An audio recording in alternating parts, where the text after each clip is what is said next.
Hello and welcome to TICE News. I am Swati Dayal, bringing you the latest developments in finance and business. Today, let's look into the recent move by the Securities and Exchange Board of India, or SEBI, that could reshape the investment landscape. SEBI has made a significant decision slashing the face value of debt securities from Rs 1 lakh to just Rs 10,000 for corporate bonds. This move is being hailed as a game changer, especially for retail investors. Let's first understand what a corporate bond is. A corporate bond is a debt instrument that a company issues to raise capital for projects and business ventures. When an investor buys a corporate bond, they are lending money to the company and in return receive interest payments. The company is legally obligated to pay interest on the principal and return it when the bond matures. Retail investors are non-professional investors who use their own money to buy and sell securities such as stocks, bonds, mutual funds, and exchange-traded funds or ETFs. They can invest in a variety of ways, including through brokerage firms, retirement accounts, online trading, and more. Retail investors may also be referred to as small individual investors. Retail participation lends a decisive depth into the financial markets, as has been seen in equities. Let's first understand the dynamics of India's bond market. The number of Demat accounts in India has surged to nearly about 150 million, witnessing a jump of 40 million within a year or so, thanks to retail investors' fancy for stocks. But can we witness a similar phenomenon in the bond market, especially in corporate bonds? SEBI's move to rope in small investors for corporate bonds is laudable, but it requires education for real impact.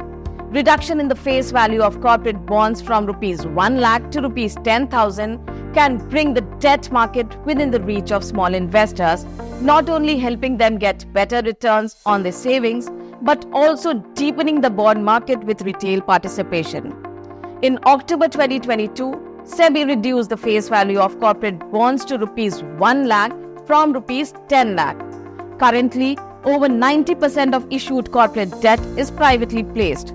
So what's the impact of SEBI's move on the bond market in India? This will reshape the Indian bond market landscape, leading to a surge in bond issuances and heightened trading activity in secondary markets.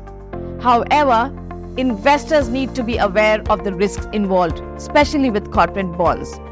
The funds raised through debt private placements in the financial year 2023-24 amounted to Rs 9.41 trillion, marking a 10% increase from the previous year. With easier access to bonds, retail investors can seamlessly integrate them into their portfolios, contributing to a more liquid and robust bond market. The SEBI's decision is expected to boost retail participation in the bonds market, but the transition may not happen overnight. While small investors typically find debt instruments safer than equities, their appetite for them might not be enough to cause concern for banks offering attractive fixed deposit rates, yielding real interest of 2.5 to 3% after adjusting for inflation. Despite potentially higher bond yields, the complexity of the bond market might not be enticing for small investors accustomed to simple bank FDs. Additionally, while bonds are less risky than equities, they still pose more risk than bank FDs, especially considering they are issued by corporations, not the government. Ultimately, while SEBI's move is a step in the right direction, deepening the debt market will require significant effort and education. Additionally, how might SEBI's move impact startup investment? Let's have a look. The reduction of face value for bonds could indirectly impact startup investments, as startup investors might opt for diversification by including stable fixed income securities in their portfolios. As always, it's essential for investors to stay informed and educated and make sound investment decisions in this ever-evolving market. That's all from me today. Thank you for joining us. Until next time, stay informed and invest wisely.